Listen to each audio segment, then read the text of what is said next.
Nang organisar ti Junior Chamber International Incorporated ti Job Fair, iti babaen ti pan nakibinulig da iti Public Employment and Services Office o wenno peso ken iti Department of Labor and Employment o wenno dole. Ti aktibidad ket paset ti selebrasyon ti Women's Month. Ngem saan laeng nga nakapokus kadagiti babae ti job fair, ngem ket di kadagiti amin a job seekers. Actually, in JCI, we're more community-based. Lahat po ng programs po natin, it's catering to the community. A lot of programs for the community sa JCI. This is only one of the programs of the JCI. Umabot ti 24 nga ahensya tinaimbitaran, 23 a local agencies ken may isang special agency. Wenno daytoy ket para kadagiti agkalikagom nga ag-abroad. Nagawa po natin itong job fair upang ilapit ang mga employment opportunities sa ating job seekers.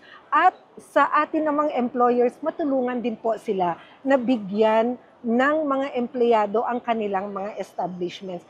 Pinasengkedan na asaan laing at JCI iti kabinulig da no maipapan iti job fair gaputa idi napanatawen ket naruway dagiti inwayat da.